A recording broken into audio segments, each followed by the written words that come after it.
si on fait un projet avec le nom Filippo GitHub.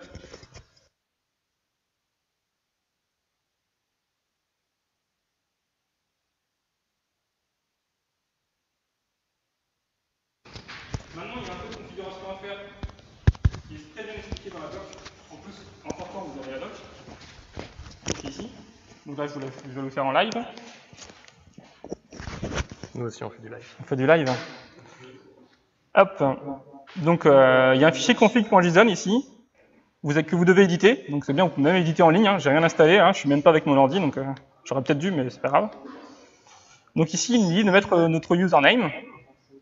Donc, le username de mon GitHub, c'est ça. Mon repository name.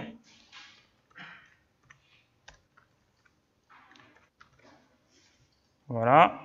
Je commit. Et là, j'ai un blog. Bon, il n'y a pas grand-chose, hein, mais j'ai un blog. Waouh. Ah, merci. Bon, maintenant, je vais commencer à écrire des articles. Donc, il propose WordPress une interface d'administration qui permet de facilement écrire des articles, ce qui est pratique si on est en déplacement, si on n'a pas d'outils pour créer. Donc là, c'est l'authentification GitHub qui est utilisée. Donc là, je suis authentifié et j'ai une interface d'administration assez simple avec une partie settings qui ici me permet de rajouter quelques informations globales génériques sur mon blog. Donc moi, ce que j'aurais faire, c'est Geektick.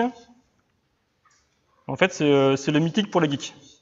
Donc j'ai envie de faire un blog sur ça.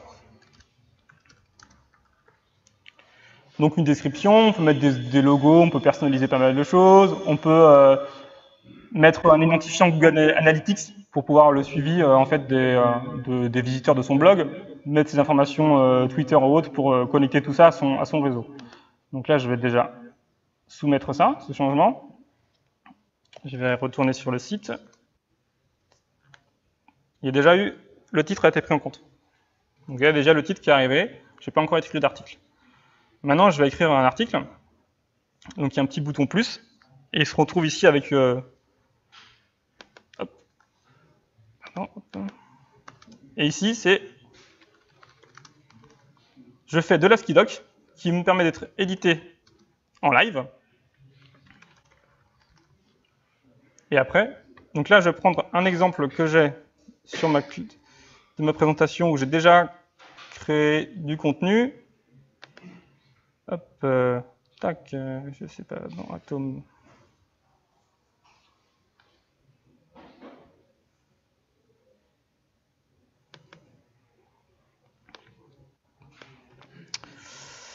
Alors, non, c'est pas ça.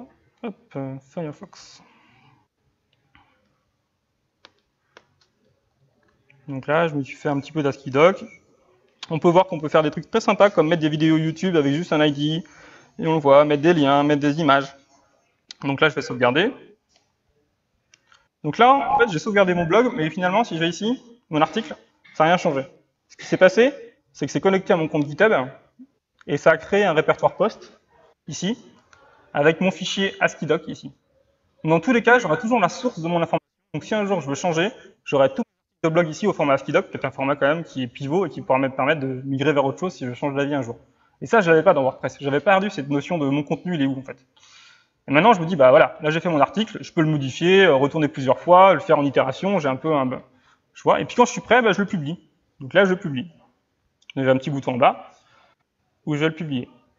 Ce qui se passe ici, quand je publie, ça va si je me rafraîchis ici, ça va me créer un répertoire ici avec la date, et ça va me générer un fichier HTML. Donc ça va utiliser des projets du projet ASCII Doctor qui permet de convertir un ASCII doc en HTML. Donc là avec ASCII Doctor JS, et ça m'a généré ce fichier HTML. Et si je rafraîchis mon blog, j'ai un article qui est apparu. Je vais dessus, et là j'ai mon article avec mes vidéos, mon site. Donc là je me dis très rapidement quand même, si j'ai envie de dire quelque chose, je peux le dire et je peux publier et je peux voilà, maintenir un blog sans me prendre la tête. Et c'est ce que je voulais en fait. On peut même changer le thème. Donc ici on voit que il y a des thèmes qui sont définis par défaut. Je vais dire, bah tiens, finalement, je vais changer de thème. Je vais prendre le thème Uno, que vous voyez ici. Donc, je vais aller dans mes settings. Ici, je vais taper le nom du thème. Je vais sauvegarder. Et ce qui se passe, en fait, ici, c'est qu'il va reprendre les fichiers ASCII-Doc qui étaient là. Il va les régénérer en HTML selon le nouveau thème. Donc, c'est comme ça que ça marche, ça va régénérer. Donc, après, en fonction des caches des navigateurs ou de GitHub, je me retrouve avec mon nouveau thème. Voilà. Donc voilà, donc c'était un peu l'idée de ce blog. Donc maintenant, je vais reprendre ma présentation.